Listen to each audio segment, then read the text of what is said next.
Welcome to the Tiny Zippered Tote, a STEAM project with both recorded and live portions. I'm LynDee Lombardo, and I'm happy to be your instructor for this presentation. Some of the information I'll be sharing with you today came primarily from two books, Nebraska Extension's STEAM Clothing 2, Simply Sewing, and So Many Gifts by Karen M. Burns, published by That Patchwork Place. In this tote, we have fabric, we have batting, we can use a variety of threads, we have a zipper, we have a short handle, we could have another short handle, and we have a cross body strap. In our stitching, if you have them available, you'll find that you might want to use a foot such as this, which is a walking foot, and it can be easily screwed into whatever machine that it fits onto. You might want to use a foot with a flange that gives you a 1/4 inch exactly by butting the fabric up to the edge of the flange, or you might want to use a more, not exactly standard foot, but a foot that is more basic, that if you line up the fabric to the edge, this edge or this edge, it will give you a standard 1/4 inch seam allowance. As I said, we'd be using a 1/4 inch seam allowance, which is a standard seam allowance for quilters. But remember, there are other seam allowances. If you were using different fabric, maybe making a different pattern, that they might recommend a 5/8 seam allowance, or if you're making couturier garments, you could have a seam allowance from 1 inch to 1.5 inches on every seam around the body. Not at the shoulders, but around the body. And what a lot of quilters use are various, you could say, tints and shades of gray.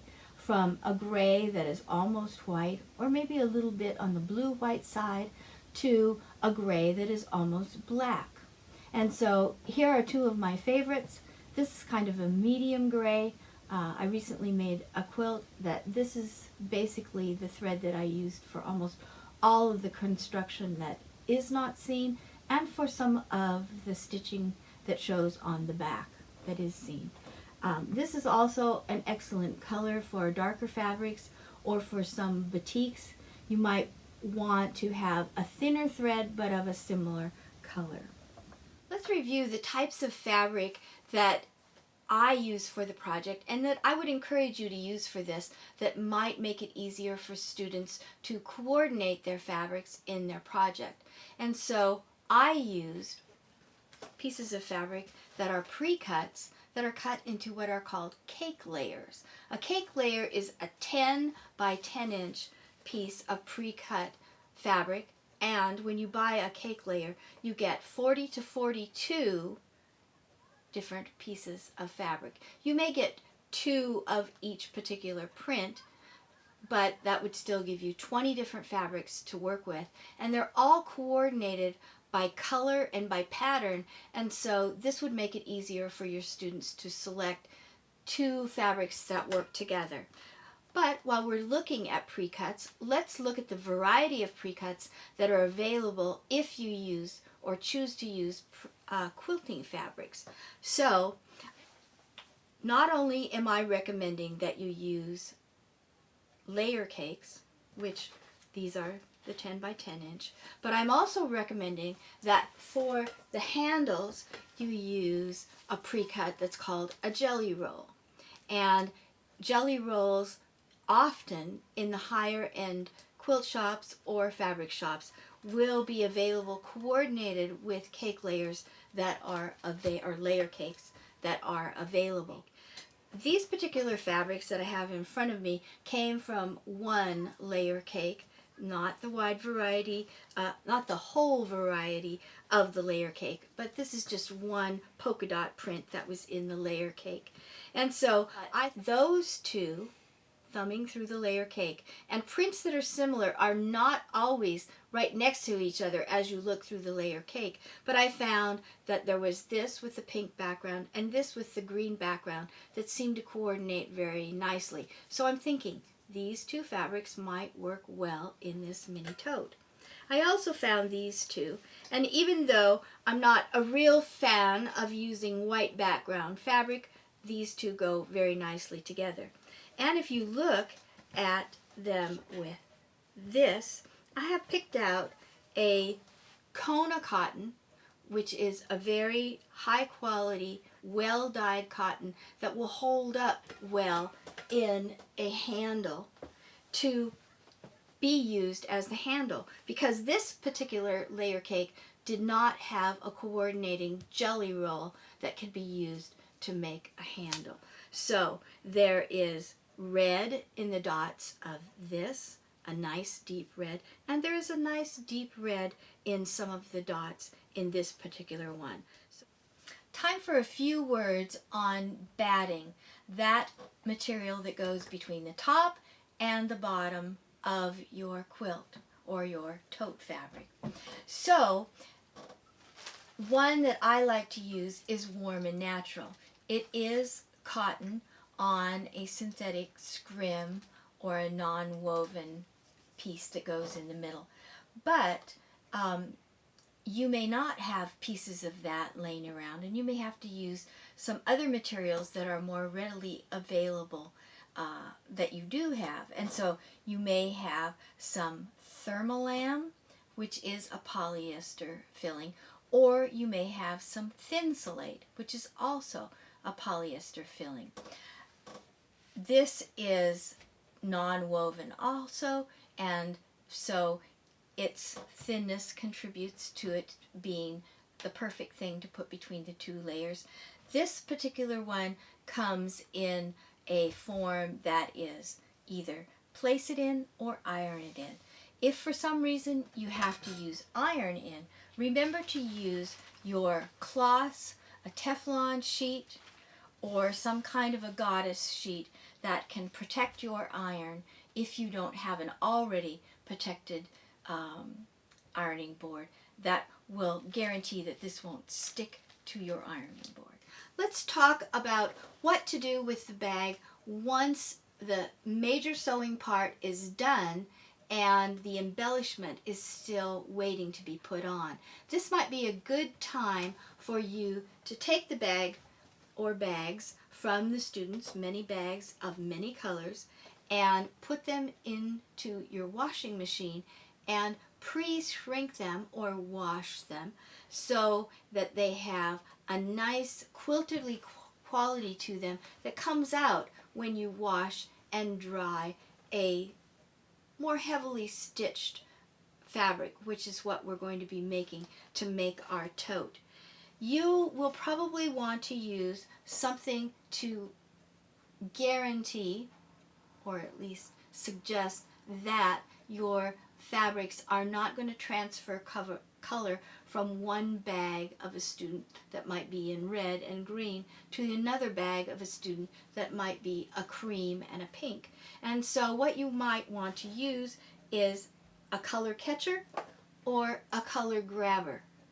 These are special textiles that are non-woven. They are a synthetic. They are probably a rayon, although they don't tell you specifically what kind of fiber it is that is in the particular catcher. This one is described as fleece. This is described as a fabric that will gather color. And so you will want to use them in your washing machine with the many bags that you're going to wash, shrink, make them ready for embellishment, and you're going to wash them, even though you have the color catchers in there, on cold wash, cold rinse, a nice basic detergent. A small amount of detergent is probably all you need, and then you're going to want to dry them in your dryer on a permanent press or a lower temperature.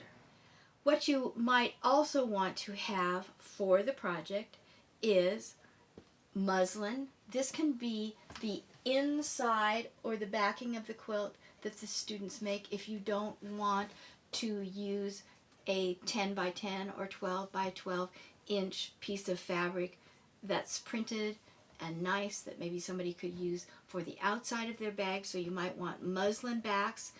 I like this muslin to be pre-washed because it will shrink, and it probably will shrink differently than the fabric that is in your bag. We talked about the layer cakes, and I don't think I mentioned some of the places where you can purchase them.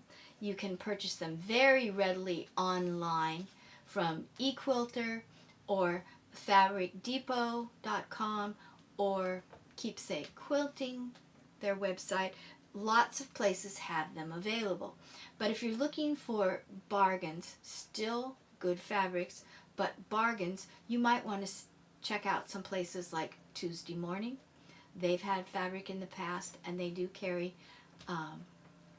layer cakes. You can look at Walmart. Some Walmarts do carry these pre-cuts. And you can, of course, look at places like Joann's for fabrics that you might be able to use for this particular project that are pre-cuts. So I have a very fun layer cake here that's from Free Spirit, that's from Tula Pink. And Tula Pink, if you don't know about her, maybe some of your students have seen fabrics with her or maybe heard about her as they have cruised the internet looking for sewing sites. And so I'm going to take a look at this fabric and see if there are two that I might want to pull out that would coordinate nicely. Now, as I'm thumbing through, notice that there are two of that particular print, two of the next print, and I probably used the other one of that, but there are two of that particular print, and so on down through the pile. You'll also notice that there are different colorways of the prints. So here's one that has some animals and stars, and there's a different colorway of it. Here are two that I have selected from the packet, and you can see that they have ladies' faces on them. They are similar in colors. They come from the same line of fabric, and so the colors should blend easily. This is one of the reasons why we're using a layer cake, because it makes it almost guaranteed that no matter what fabrics your students pull out of the layer cake, they're going to work together very nicely. So even though those are the same print, but different colors, they could work. If I could pull down here, even something as unusual as this bright purple, it still has a pink that's going to play up between the two fabrics. So if I have those fabrics, I'm going to lay them together, one on top of the other, and that's when I'll start to think about what I need to do to cut the pieces for this particular project. Now, can you find the grain line? If I pull, it's got a lot of stretch. If I pull, it has very little stretch. So this is the crosswise grain line, and I want to match up the grain lines of the pieces. Pull, a lot of stretch. Pull, not so much stretch. So these, the grain line, the crosswise grain line is right there. And so I'm going to have them lined up like that. When it comes time to cut them, I'm going to have that be one side of the bag and this be the other side of the bag, and so it'll have a bit of stretch that particular way. What other things besides the layer cake fabric do I need to have for this project? Each student needs to have a zipper. This one is a 12-inch zipper. A 12-inch zipper is easier to use for a beginning student, but you could get by with a 9-inch zipper.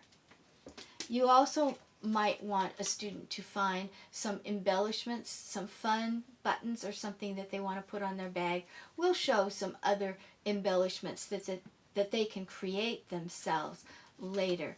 You want to have the batting that we talked about, and then to make the handles, you want to have the coordinating jelly roll to make the handles. So for example, we have these two fabrics. We can dig into our jelly roll and we could find that each student would need one, maybe coordinating fabric that would go with it, or maybe a piece of fabric that's a slightly different color but would also still coordinate. If you're buying a jelly roll, a higher end jelly roll, you're going to find that you're going to get some really fun cotton ribbons or tapes, and they can be used to be put on a handle also.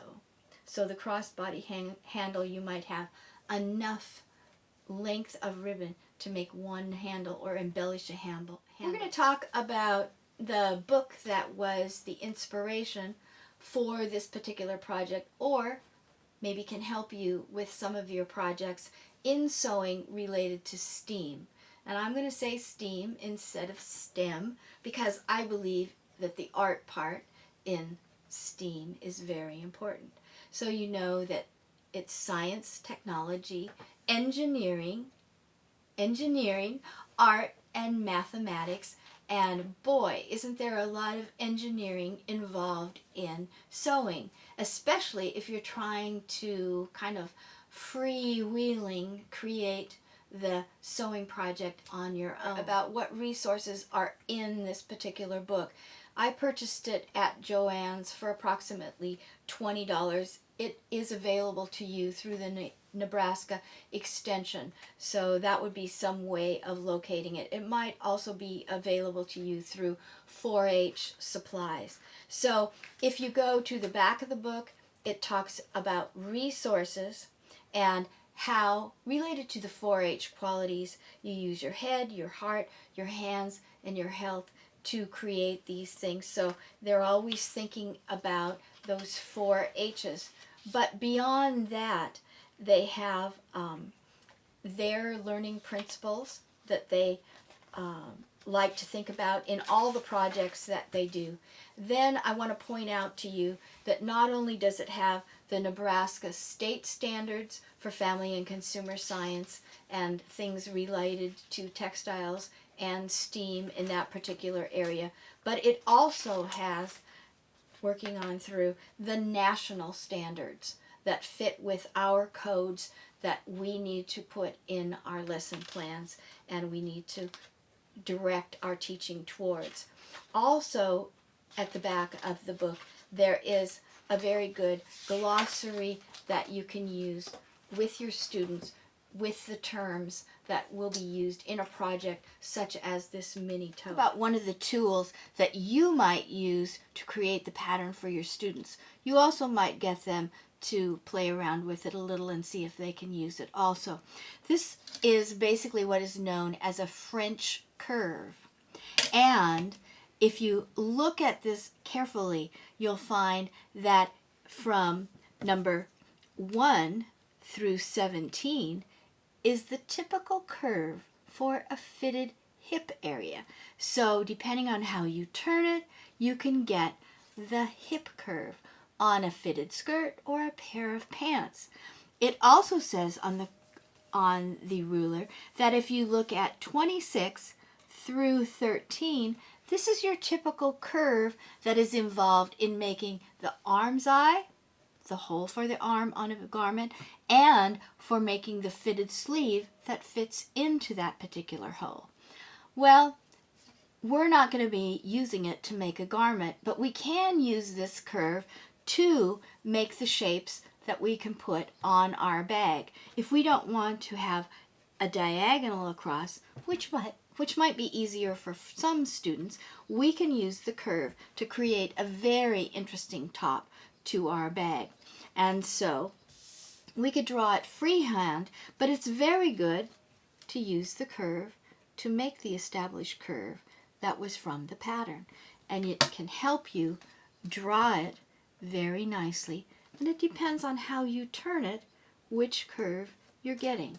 And so that is a tool that we can use to make this pattern, a French curve, or as they call it in this particular one, a fashion ruler. So this is page 105 in the booklet that inspired this work. Instead of just rushing out and making a photocopy, let's see if we can't make a tracing of this pattern that we can use so that the students maybe can each trace their own.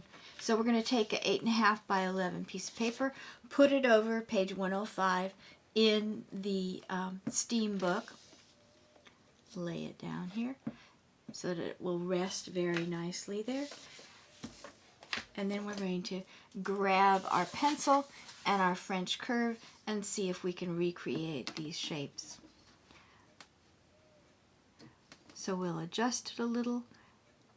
There's the top of the curve. We're going to sketch that in. Whoops. Then you just turn it over and use the other direction, trying to get that same curve. And then it becomes possible to take this particular part of the curve and see if you can find that part of the curve or something very close to that curve. And then you use it.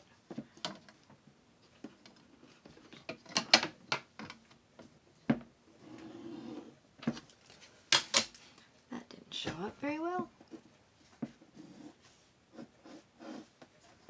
Now, they have recommended a grain line going this way. Yes, that is the grain line, but we have found the crosswise grain, and so the crosswise grain with the greatest amount of stretch is going to be going this way on the fabric that we're going to be cutting. So we can just remove this, and there we have the pattern for the curve that we want to use. We're going to cut our fabric, and this is a step that the students should be able to do themselves. You need to demonstrate it first, but they should be able to take their piece of paper that is a pattern for the curve and transfer it onto their particular groups of fabric. So your student has selected 2 fabrics that they want to work with, and your students may want to work in partners because by using these 2 fabrics you're going to get enough fabric for 2 tops of bags.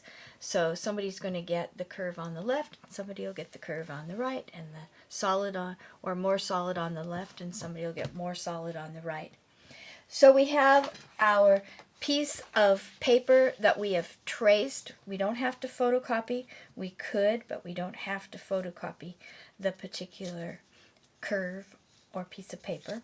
And so we're going to try to center it on our fabric so that we've got top and bottom. We'll have a little bit of fabric, and we have side to side. We have fabric showing, so we've got paper on the top and bottom and fabric on the sides. You can still see my grain line arrow. There's my stretch, so I know that that's the side to side that I'm going to be using.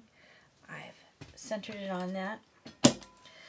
And with my handy dandy rotary cutter, now I could pin it on and cut it by the scissors, but I'm going to see if we can rotary cut this. I may need to use something like a curve.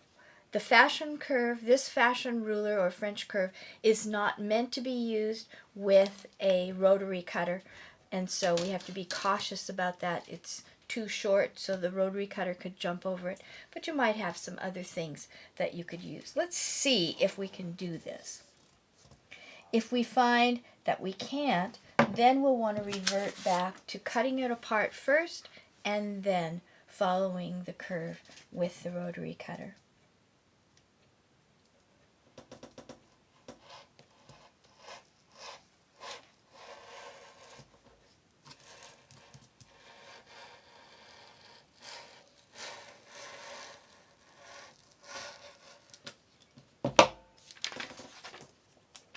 We know our paper cut nicely, and our fabric did as well. And then we're going to redistribute the fabric so people have two different fabrics that they're going to sew together. So we're going to move this one and match it up with that one, and move this one and match it up with that one. And there we have the fabric that is ready to be sewn together for the two tops for two different mini totes. There are many kinds of rotary cutters and many sizes of blades. What I'm most concerned about with your students is, one, that they know the safety rules, and two, that they have a rotary cutter that fits well with their dexterity. So even though you may have a favorite, you may need to have a variety of rotary cutters so that they use the rotary cutter that they can handle best. These are the larger ones, the 45 millimeter, and although they are excellent for cutting straightaways, they may not be easy for your students to use on the curves that we have on this particular pattern. So you may want to think about having available this size or maybe even this tiny one. I know that almost every student whose hand can grip this tiny rotary cutter will be able to make those curves down that particular pattern. So think about having rotary cutters of various types available, various circles, and by all means teaching them the safety rules. I think you can look down on my group of rotary cutters here now and see that all of them are in the off or safety position. It's always my goal to have a no accident day so we don't have to write up an accident report, but we need to know what tools are available at a good cost that we can use in the classroom. And so I found that this butcher's glove that's available from places as various as Walmart and Amazon is a good solution to preventing cuts from rotary cutters in the sewing room. So they come in various sizes from extra small to, I believe, even extra large. They usually come in pairs of two. They can be used right-handed or left-handed, and yes, they fit like a glove and they protect your hand when you're cutting with a rotary cutter. Now we're going to attempt to sew one curved piece to the other curved piece. And the first thing that I like to do is to fold it and see if we can finger press in a center for each piece. So we have the dip here that we're going to mark with a pin for a little bit, and then we're going to fold this one and we're going to crease it as close to half as we can with our fingernail, finger press, and we're going to put a pin in there. And then we want to remember right sides together. And while we know this doesn't look like it's going to work, we're going to repin it together in the center where we marked it. Also, right now I have the gray thread that I'm sewing with, not the bright red that maybe we should try later. Here's how I've set my machine up.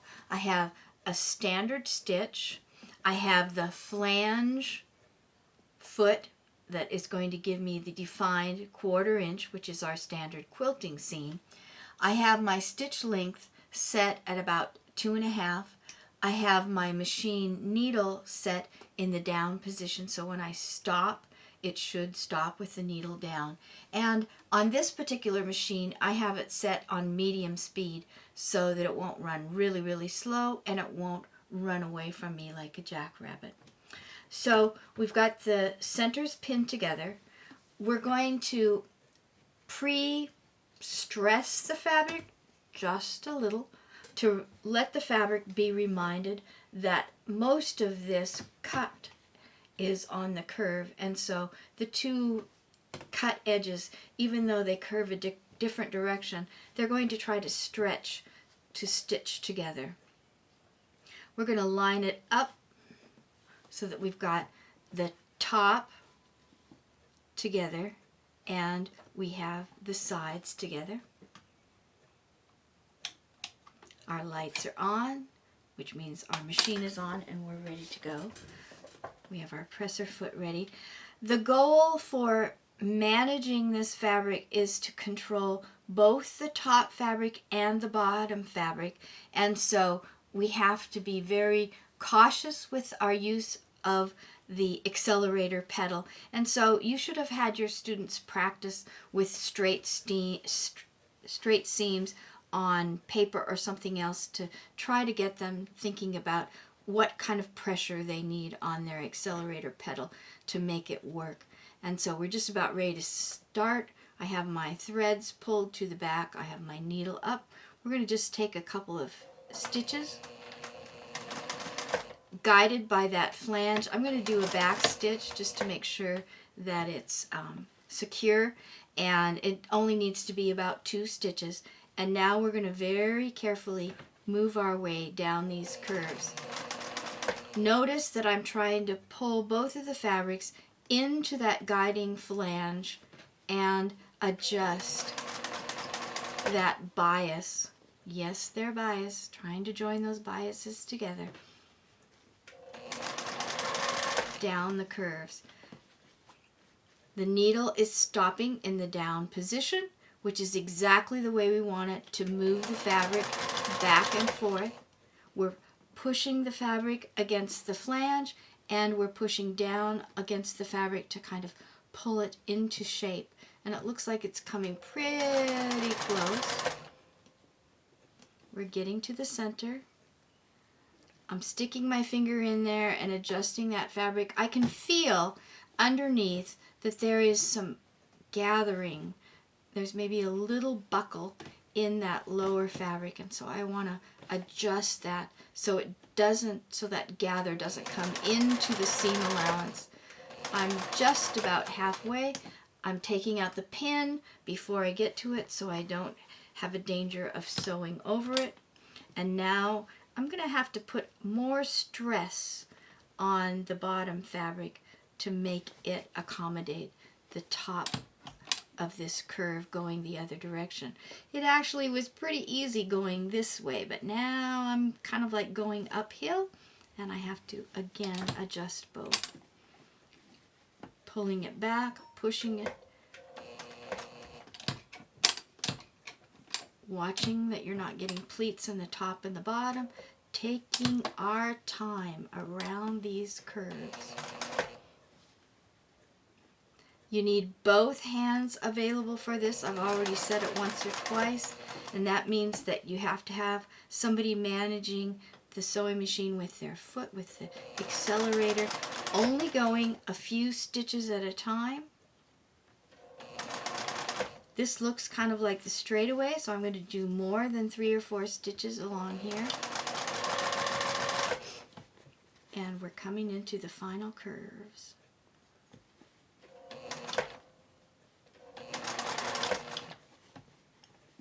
Your students might find it's easier to have the brighter fabric on the bottom so you can clearly see it, or make sure that they're sewing in a really well lit area so they can see both the bottom and the top fabric, and they can feel both the bottom and the top fabric as they're going through this process.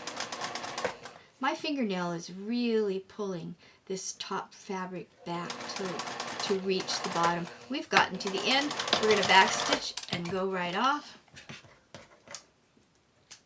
And let's turn it and see how we did. I don't think we have any pleats at all. Students are probably going to need practice. If you think your students are not going to be able to do this double curve, which really is a great achievement, I think they'll feel like they've really done something when they do this, you may try cutting your fabric this direction so they've got a straight seam to sew. We've finished sewing those curved seams together, and they seem to have gone together very well. But there is something that we can do to clip the curves so that they will lay flatter for when we're putting the fabric top on the batting and on the backing. So here are the recommendations out of the STEAM booklet. Clipping on the outside curve. So this is an outside curve, so we need to cut away a V, and this is the inside curve. all we have to do with an inside curve is clip towards the seam allowance. Now, we need to be very careful as we cut. So students may have to experiment with what scissor works the best for their hand for making these cuts.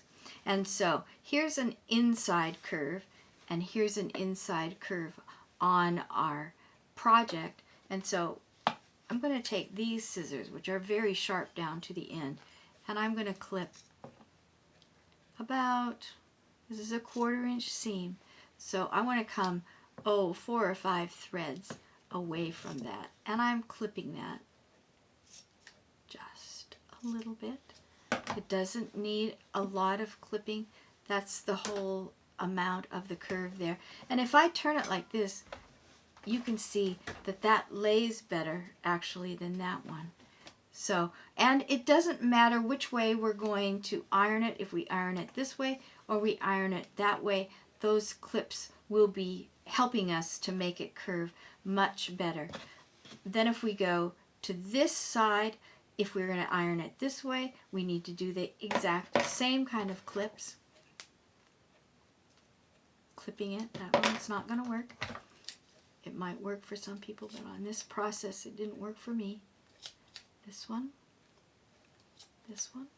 and so on around like that. If we were going to turn this one towards me, that's, you can see that there's a lot of puckering that would happen there, and that's where on this side we may need to do clipping on the outside curve. And so we're going to take and make V's and pull away that fabric. Time to talk about pressing. Much of quilting and sewing in general depends on good pressing skills. And so this is the curved seam that we sewed and then was clipped. And so we're going to fiddle around with this a little and see which way it wants to lay. And we're just going to run the iron, which is on a cotton setting because these are 100% cotton fabrics. And let's see, that looks like it might work well. This one, I've done the V clips here, so actually I can push it towards that direction. And a lot of us like the idea of ironing towards the darker fabric, and so I think in this case I'm going to see if I can do a good job of pressing by ironing toward the darker fabric. And it looks like that might work well. And so with just a little bit of maneuvering, we've made that curve nice and flat. It's pressed towards the dark, and so just to give it a little extra, that looks pretty good for this step. This is one of the 2.5 inch strips that we've pulled aside to use as a handle for the tote. And so I'm going to line up the teeth of the pinked edge there so that they just kind of kiss on the area on my plate that is 1/4 inch on this particular machine. I've got a little bit of contrasting thread, so maybe it'll show up, and I'm going to just try to go straight down this edge a scant 1/4 inch. I've got the stitch length set at 2.5, just a standard stitch, and I'm just going to go straight down. I don't want you to think of this as a basting stitch, but a guiding stitch, because we're going to be using this to turn our fabric back, keeping it lined up with the holes that will give us that scant 1/4 inch. So we've sewn down the strip that we're going to be using for the handle, and we have a thread that we're going to be using to turn against to create our approximately 1/4 inch turn back. This line of stitching works really well, also thinking of it as kind of a stay stitching so that you or your students don't stretch this strip. This is the batting that we want to put in the handle. It gives it a little bit of stability. It makes it comfortable on our shoulder. It gives us a little bit of thickness so we have something to grab. We know it's the handle, not just a piece of string. And so what we're going to do is we've cut it out of some scraps of batting, but we've cut it a scant, that's a real common quilting term, a scant inch, which means just barely an inch. And we want to lay it down the strip of the handle fabric, and we want to try to get it pretty close, and we find out that that strip just isn't quite long enough, so we've cut a little piece to stick in there. And it doesn't need to be stitched together because this is going to be stitched 3 times and it'll stay exactly where it needs to be. So we're going to look at it again. A student might take a ruler and place this edge at 3/4 inch. I'm just going to eye it and hope that I did a good job. And we get it all lined up here. And a little bit of pressing at this point will just make some of the fibers of the batting adhere to the cotton fabric. And we're going to take the one closest to me and we're going to turn it over and we're going to wrap it kind of tight, and we'll see that there's about 1/4 inch of the batting showing beyond that. Once we have that done, and that looks pretty good, then we're going to turn the other side in, and that raw edge is going to be covered nicely. So we're giving this a nice wrap around the batting, and all the raw edges are going to be covered. We don't have to make a tube and string batting into it. At this point, once I get the whole thing pressed, and I am making an attempt not to stretch it, now it's time to make sure you have a few of those pins in there, and they only have to be about a hand's fingers length away from each other. I'm going to pin them in such a way that they're a little bit at the angle. I'm going to be running it through the machine, going this way, so I'm going to be able to pull the pins out at a diagonal away from the stitching, and that'll make my pinning and unpinning job easier. 3 straight lines of stitching to make the handle, and instead of leaving it at 2.5, I'm going to put it up to 3 so that it looks more like a top stitching decorative stitch. And we'll see if we can get this going here. And we want to be good, safe sewers and pull out our pins before we get to them. If your sewing machines or your sewers seem to have a problem with buckling of fabric, like if they're sewing along and they get to a pin and this fabric is buckling up like this, you may want to take this kind of foot out and put in a walking foot. And having one sewing machine with a designated walking foot in your sewing room might be a good thing for creating things like handles. All right, now that we've gone all the way down to secure that folded over seam, we're going to do kind of an edge stitch. I'm going to use the guide of the inside of the foot as where my stitching will be. And so I'm going to go down on that side. I would go all the way to the end. And then I could use the other side of the foot, this side of the foot, as a guide to go down the other side. So we'd have 3 lines of parallel stitching going all the way down the handle, securing the batting and making the handle a little bit more stable. So now we want to talk about batting, and you don't always have a nice big huge piece of batting, but you have bits and pieces, scraps, and pieces that you don't want to throw away, you want to use them again. And so there are several ways that you can reconnect those pieces of batting so that they make a nice surface. Probably the best, the most ideal look is to butt the 2 pieces up against each other and then use a zigzag or a 3-step zigzag that I've used here to make those pieces absolutely flat, because they're just butting up against each other, and using a soft thread that will blend into the batting. On this particular control panel, we have a straight stitch here, and then we have some other zigzag stitches farther down. This is a traditional zigzag, and we could make that pretty wide, but the absolute best for batting would be this 3-step zigzag. So we're going to press that one on.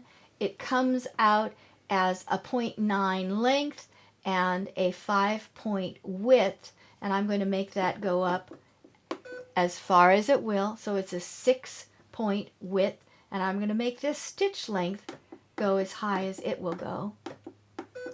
And so we've got a nice long stitch and as wide as we can go. I have the right foot on there already. This clear foot, which is nice to use for this particular technique, the red line in the middle of the foot needs to be right where I butt the 2 fabrics together. And we've got some nice bright thread so that you'll be able to watch the stitching as it proceeds. So I will do my best to press those 2 pieces of batting towards each other and to keep the red line right over where they come together. At this point, we only need 10 inches long of this, so that's about as far as I'm going to go with this 3-step stitch. Now we're going to talk about attaching the top that you have made to the batting to a back that you have selected. And so we've lined them up, and because we put a seam between 2 pieces that were 10 by 10 and the backing is 10 by 10, there's going to be a little bit of overlap because this is now smaller than 10 by 10.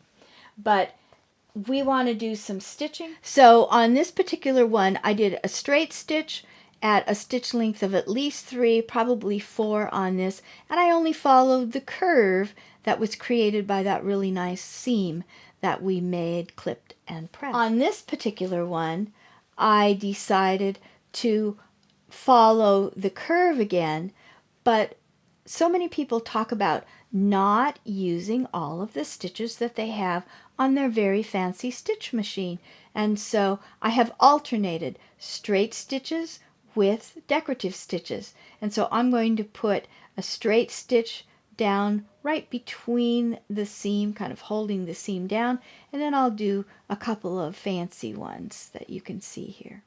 So I have lengthened the stitch length to 4 because I think that'll work best with this. The batting holds these together, but I have a couple of pins that have them a little bit more secure on this, and I do have a backing that I have selected.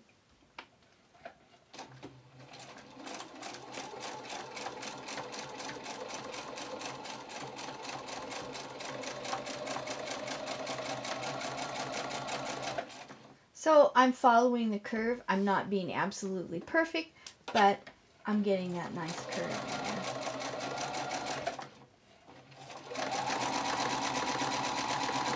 It's probably important for your students to prep their layer of fabrics, the sandwich of fabrics, and then serge around it so they'll be able to manage it better when they sew it either to the zipper or the side seams. So they probably want to look and see that there's some fabric that needs to be cut away.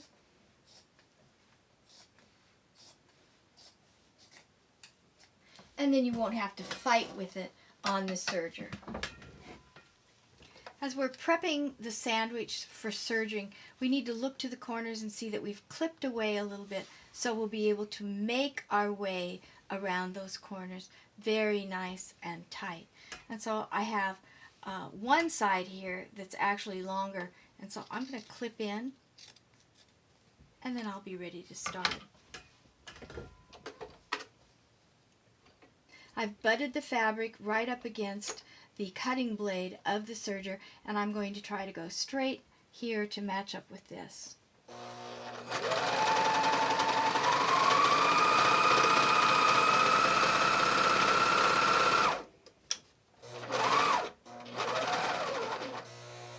I'm going to sew past it and then turn the fabric.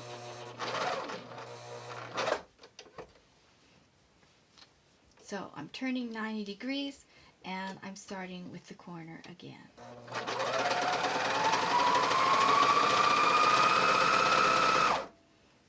It will be good for your students to go all the way around and have a nice finished packet of fabric.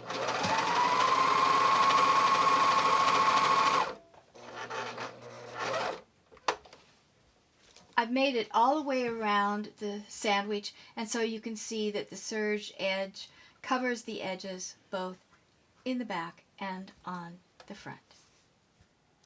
Time to get that zipper in this tote. And so this is an exposed zipper, and I would like to highly recommend that you use a plastic coil zipper for this, because you're going to be sewing right over the coils as you finish some of the edges on this particular tote. Now we're going to put the zipper in, and there are a few things that I've done to pre-prep this zipper. I actually made it from a long length of zipper that you can cut your own length of zipper.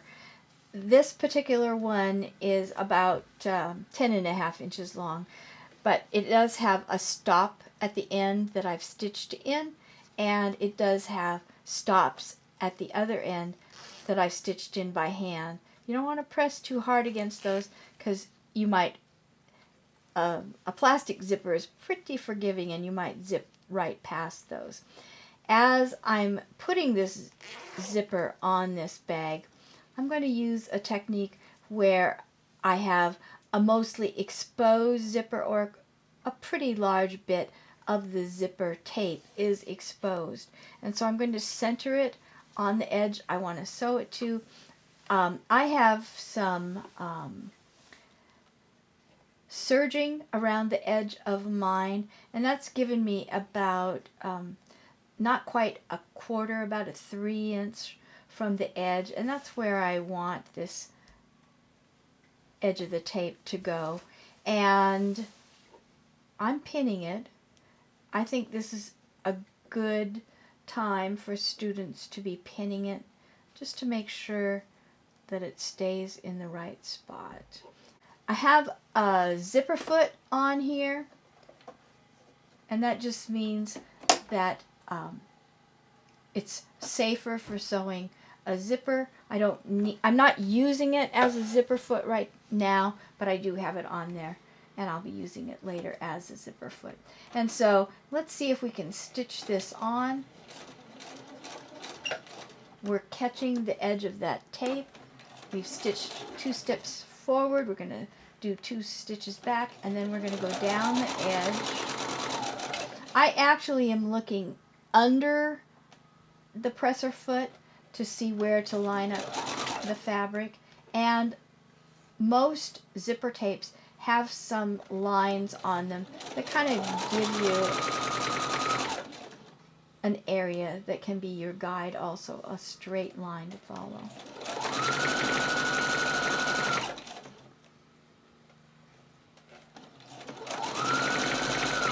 Notice that I have the zipper opened up, and so that makes it a little bit more manageable, softer.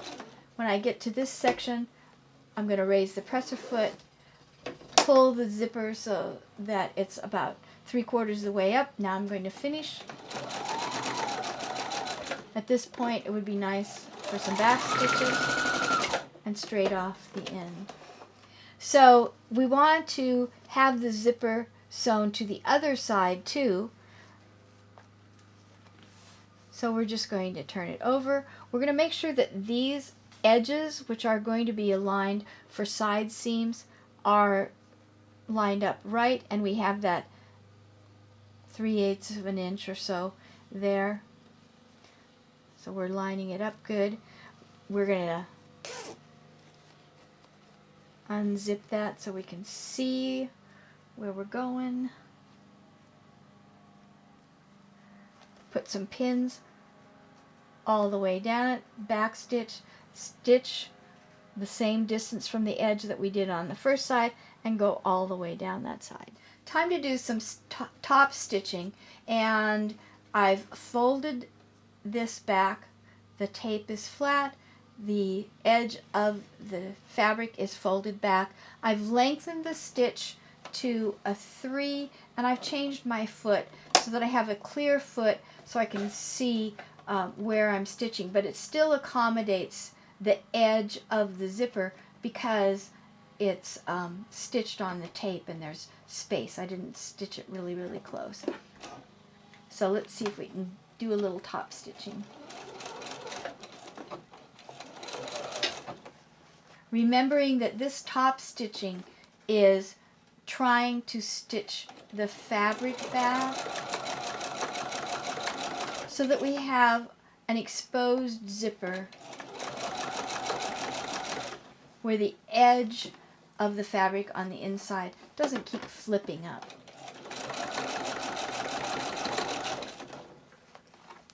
When we get to the end here, it's going to be a little bit tight, but I think we'll be able to do it.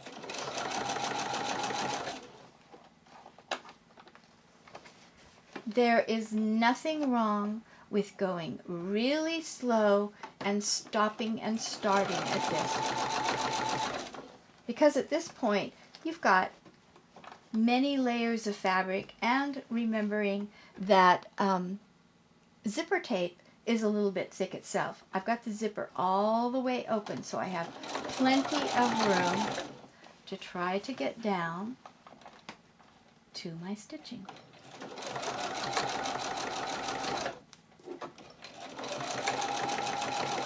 We're going to do this on the other side, and then we'll be ready to sew the bag shut. Time to sew the side seams of the tote. And so we're going to line this up so that this is really together at the top. We're going to put a pin in it. That's what we need to judge against. And then we're going to fold it, and it's going to be nice. And we're going to give ourselves a little bit more than a 1/4 inch seam. I have put the stitch length back down to the standard 2.5, and we're going to see what we can sew here.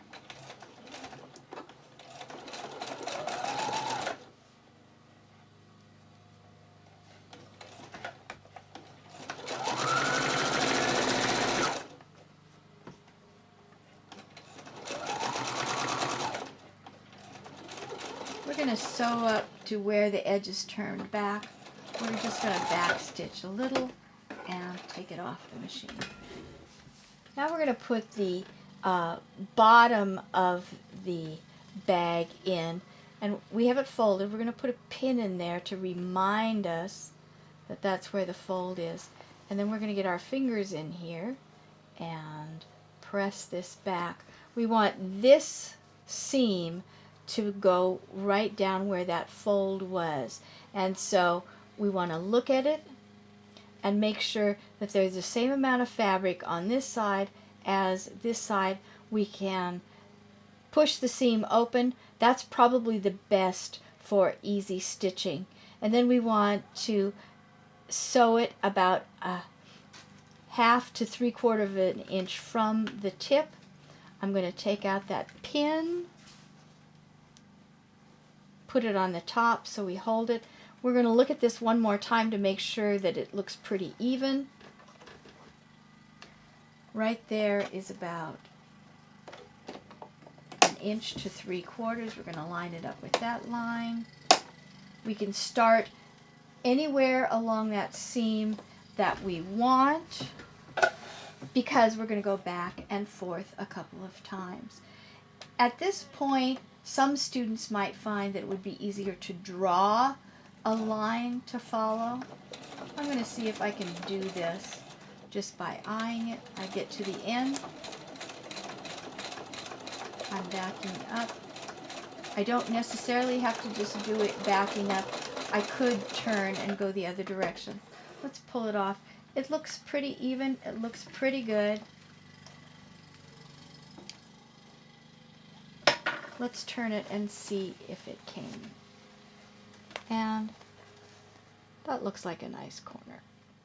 Okay. We're doing the other side now, putting a pin in to show the center, putting our finger down into the point to adjust it, looking, trying to verify that it's about the same distance on each side, moving the pin to the front.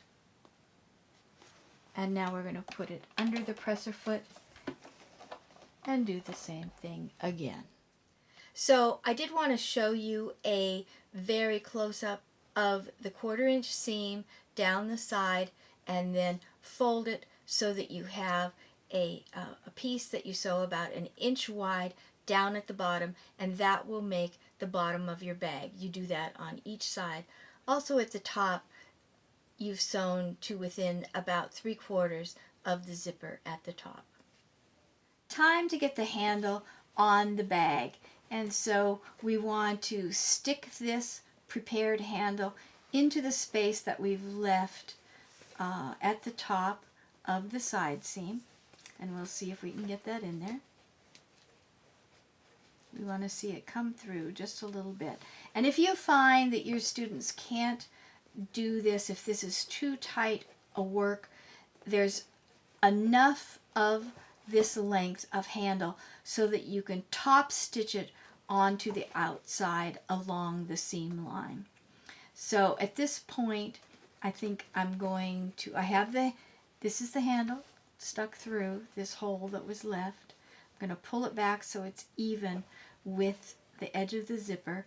I'm going to try to flatten it out as much as possible, and I'm going to try to take this and flatten it out so that I can do two things. Sew the handle down and sew this base shut at the top of the bag. And so I think it'll work best if we can do it from what I'm going to call the underside, coming from the back, and we'll see what happens here.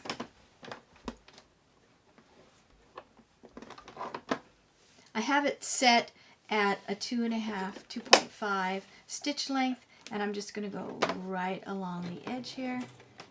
It's very thick. I want to go slowly, but I want to back stitch or turn it and go back the other direction to make sure that it is secure. I've done it twice. I think I'll do it 3 times, and then just trim the threads at each end.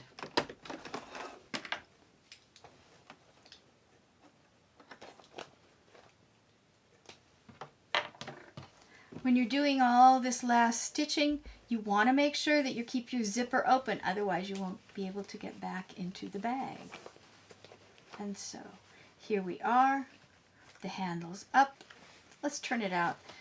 The other end isn't done yet, but let's see if that handle looks like it's going to stay. And it looks like it's going to stay, and it looks like it has created the edge of that bag. And so we want to do almost exactly the same thing on the other end. We've sewn the handle in to the bag on the one side, and I want to finish this seam, and then I will sew the handle on to the outside of the bag on the other side. And so I'm going to finish this seam and go all the way up. Otherwise,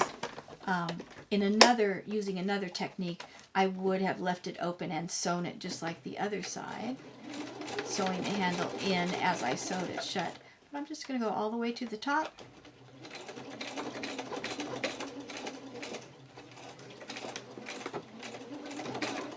and back stitch. You need your Hardy sewing machine to do that. Also, the kids don't have to sew fast. Fast is not the way you need to sew this. Just secure so you're not sewing in your fingers. And now this is the time that we want to make sure that the handle is straight. And we've brought it around. We'll fold an end under and press or finger press that seam open so that it's more flat. And we can put that handle anywhere we'd like along this side because it's long enough. If you want to have a place to maybe clip something to, you can make it like this, and then I would take it to the machine and top stitch right along there. Remembering that at this point you're going through about 8 layers of fabric and 3 layers of batting, so you want to use your heaviest duty sewing machine. You want to have it on the slowest stitch, and you want to have a relatively long stitch, and you may want to have needles that are of jean weight, a 90 or 100 to do this particular stitch. And so if everybody is moving along at the same pace, instead of changing needles, you may want to have a designated machine that has a heavier needle on it. There are lots of ways to attach a handle. You've seen a few here. Some of them put the handle in with the zipper. Others, you can attach the handle outside of the zipper. And this is a fun one that's available in the So Many Gifts, where the zipper is made in its own piece and then applied to the tote itself. This handle is very short and can be used with a lanyard type clip and put on another bag or backpack, unlike the crossbody ones that you would wear or hold in your hand. Now we're going to talk about embellishments, and there are lots of ways to embellish these particular bags, but the embellishments may need to be removable, so there are some ways to do this. This embellishment was created separate from the bag, and then on the inside it's held by a pin and ribbon in there. There are others that could be placed right on the bag because they'll stand up to washing, but there's some others that need to be separate. Let's talk about this one, which is called a rambling rose, and you see that there are 5 what we'll call petals that have curved edges and slightly canted sides. So to cut the rose, you need pieces that are 1 by 1, 1.5 by 1.5, 1 3/4 by 1 3/4, 2 by 2, and 2.5 by 2.5 approximately. And so I have the inch by inch square here. And so just to remind you what needs to be done, you need to curve the edges with your scissors. You can trim off a bit, and you can make them a little more canted. So I would go down each petal, curve the edge all the way around, and then I would stack them together, put them a little offset. It's fun to sew them together with an accent color of floss. Embroidery floss typically comes in 6 strands. I've divided this into 3 strands. There is a knot in it. I'm not going to pull it too tight, but I'm going to sew it together with a fun X. Now, if you don't want to have a fun X, if you want something else, or if you want to use the X to hold them together, maybe you can find an interesting large or small button that also creates a nice accent to sew it together. And then this can be finished off, and because it's felt, you can probably use that, finish it off. You can use a pin, a safety pin, to hold it onto the bag. So that would make an interesting embellishment. And I think embellishments are part of this project because it's a hand sewing technique. Also, there are some fun critters and characters that you can use as embellishment. The dragonfly could go on the rose petal. The frog could sit on there. Here are some hearts. Usually if you're using hearts or some individual piece, you want more than one. You may want 3 to make a nice effect. And those are washable like the bag, so you can stitch those on with some simple hand stitches. In the paperwork accompanying this, I talk about finding guides or helps to make these hearts or yo-yos, and Clover does make those, and you can see them in the directions. Also, you want to use a thicker thread. So this is quilting or piecing thread, so it's a little bit heavier. It'll hold up to making the yo-yos. One of the last ones that's fun, if you have some rickrack available kicking around, you can cut off, and you need quite a length. You need about 14 to 15 inches, and you stitch between the zigs and the zags to create gathers. And I'm just going to do a simple zigzag here to show you how it gathers up. So I'm stitching in all those points in and out, and once I pull them together and bring the needle through, you'll see that that starts to make that cute little curve. And again, you can use one of these critters to sit in the middle, and that can be stitched on. All of that is washable. One idea to use some of the tapes that may have come with your jelly roll and use that to create a name tape that your students can put inside the bags. And I have the shiny side up. I've ironed these 3 different tapes onto the parchment to kind of hold it secure, but then I have additionally pinned them on to make them secure. I'm going to use some kind of a permanent marker like a Sharpie or a Pigma pen. Then they can write their name, and then that can be pulled off, folded, and stitched into the bag. Thanks for attending this presentation on the Tiny Zippered Tote. I hope I was able to provide you with some inspiration and or additional confidence to encourage you to try this project or some of the techniques I shared today with your students. Now, we do have a few minutes for questions, comments, or brief tangents on your favorite sewing topics.